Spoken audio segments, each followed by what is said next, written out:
Hello बच्चों, चलिए प्रश्न बढ़ते हैं। निम्नलिखित आंकड़ों का माध्यिका से माध्य विचलन ज्ञात कीजिए। हमें सारणी दी है जिसके अंदर वर्गांतराल और बारंबारता दिया हुआ है। तो मुख्य अवधारणा, तो हमारा जो प्रश्न है वो सांख्यिकी से संबंधित है। तो सबसे पहले हम बात करेंगे माध्यिका के लिए। माध्यिका से, क्योंकि माध्य विचलन निकालना है, तो माध्यिका का जो सूत्र होता है वो हमारा होता है L प्लस N बटे 2 माइनस सी एफ बटा में एफ गुणा में एच।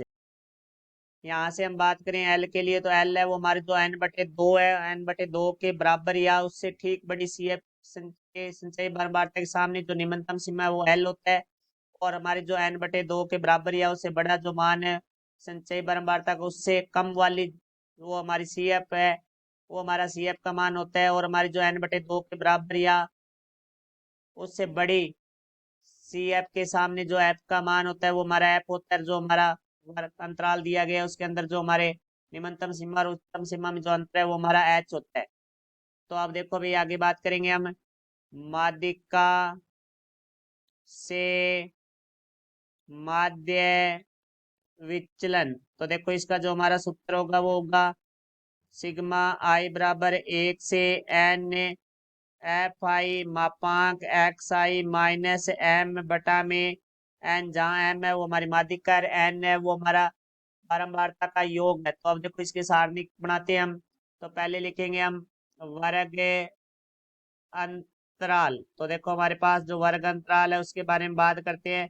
तो वर्ग अंतराल है हमारे पास 20 से 27, फिर हमारे पास है 27 से 34, 34 से 41, 41 से 48, और फिर हमारा 48 से 55, फिर हमारा 55 से 62, और फिर हमारा 62 से 69। उसके बाद हमारी जो बारंबारता है जिसको हम एफ आई से लिखेंगे, तो एफ आई का जो मान है हमारे पास वो है 9, 16। उसके बाद हमारे पास है 12, 26, 14, 12, 11। तो यहाँ से अब देखो, हम इसका मध्य बिंदु ज्ञात करेंगे। तो मध्य बिंदु है उसको हम एक्स आई से लिखते हैं। तो इन दोनों को हम जोड़ के दो का भाग देंगे। दो देखो, 20 और 27 को जोड़ेंगे तो हमारे पास आ जाएगा 47। 47 में हम 2 का भाग देंगे तो हमारे पास आ जाएगा 23.5। फिर 27 और 34 को जोड़कर हम 2 का भाग देंगे तो हमारे पास आ जाएगा 30.5। फिर 34 और 41 को जोड़कर हम 2 का भाग देंगे तो हमारे पास आ जाएगा 37.5। फिर 41 और 48 को जोड़कर हम 3 का भाग देंगे तो हमारे पास आ जाएगा 34.5। फिर 48 और 55 को जोड़कर हम 2 का भाग देंगे तो हमारे पास आ जाएगा 51.5। फिर हम 55 और 62 को जोड़कर 2 का भाग देंगे तो हमारे पास आ जाएगा 58.5। फिर हम 62 और 69 को जोड़कर 2 का भाग देंगे तो हमारे पास आ जाएगा 65.5। उसके बाद हम सी एफ निकालेंगे जिसे हम कहते हैं संचयी बारंबारता। देखो, संचयी बारंबारता हम एफ से जो पहला पद होता है वो हमारा पहला ही होगा एफ का मान। फिर क्या करते हैं हम, संचयी बारंबारता जो 9 है, 9 के अंदर हम एफ का अगला पद 16 जोड़ते हैं। तो 16 और 9 25। फिर 25 में उससे अगला पद हम 12 जोड़ेंगे एफ का। तो 25 और 12 हमारा हो जाएगा 37। 37 में हम एफ का अगला पद 26 जोड़ेंगे तो हमारे पास आ जाएगा 37, 44, 63 आ जाएगा यहाँ से। फिर 63 में अगला पद हम 14 जोड़ेंगे तो हमारे पास 77 आ जाएगा। 77 के अंदर हम एफ का अगला पद 12 जोड़ेंगे तो हमारे पास 89 आ जाएगा। फिर हम 89 के अंदर ऐप का अगला पद जोड़ेंगे 11 तो हमारे पास 100 आ जाएगा। तो यहाँ से हम जो ऐप का योग करेंगे जिसे एन से लिखेंगे वो भी हमारे पास 100 आएगा। तो अब देखो, यहाँ से हमें माध्यिका निकालनी है। तो माध्यिका के लिए हमें सबसे पहले निकालना होगा एन बटे 2। तो एन का मान है हमारे पास है 100/2। तो यहाँ से आ गया 50 के बराबर या ठीक बड़ी सी एफ। तो देखो, इसके बराबर या ठीक बड़ी, तो बराबर नहीं है तो बड़ी ठीक बड़ी है वो हमारे पास 63 होगी। तो 63 के सामने जो हमारा ऐप का मान है वो ऐप होगा। तो यहाँ से ऐप का मान हमारे पास आ जाएगा 26, और उसके सामने जो निम्नतम सीमा है वो हमारा एल होगा।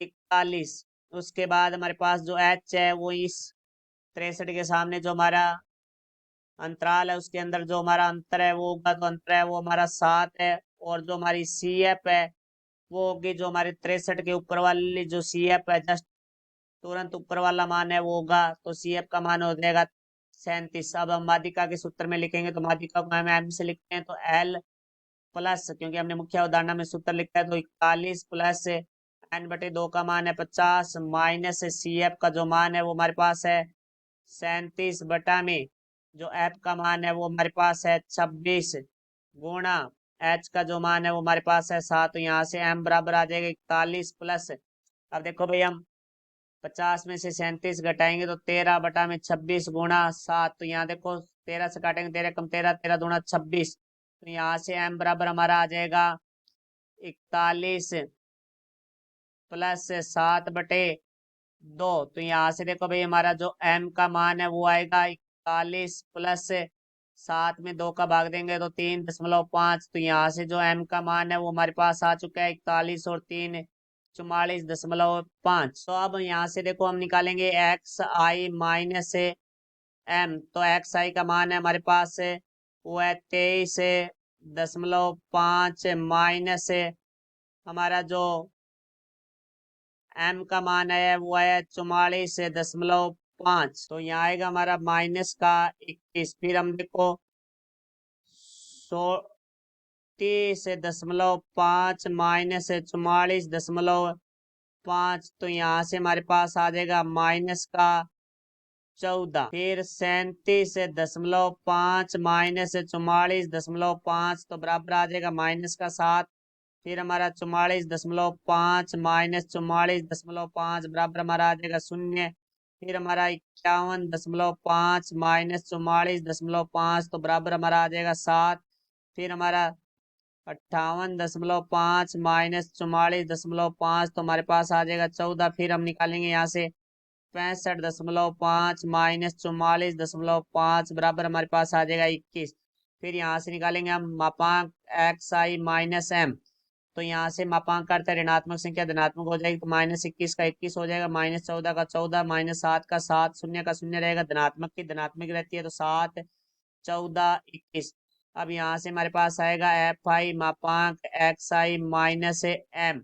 तो अब देखो हम एफ आई के मान को मापांक एक्स आई माइनस एम से गुणा करेंगे, तो यहाँ से देखो भाई हम गुणा करेंगे तो 9 एकम 9, 9 दूनी 18 तो 189 आ जाएगा। फिर हम 16 को 14 से गुणा करेंगे तो 16 चौकी 64, 6 16 और 6 हमारे पास 22 दो 224 आ जाएगा। फिर 12 को हम 7 से करेंगे तो यहाँ से हम आ जाएगा 84। फिर हम 26 को 0 से करेंगे तो 0 आ जाएगा। 14 को हम 7 से करेंगे तो हमारे पास आ जाएगा 98।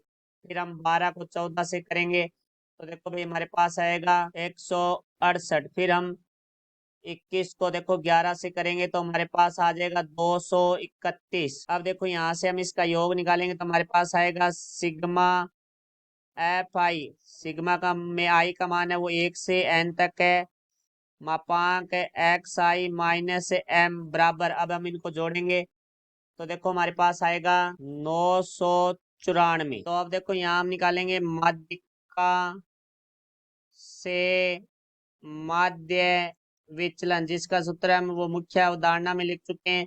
सिग्मा आई बराबर 1 से n तक एफ आई मापांक एक्स आई माइनस एम, जिसका मान हमारे पास है 994 बटा में n का मान है हमारे पास 100। तो 994 में 100 का भाग देंगे तो हमारे पास आएगा 9.94। तो ये हमारे प्रश्न का उत्तर हुआ। आशा करता हूँ समझाया होगा। धन्यवाद।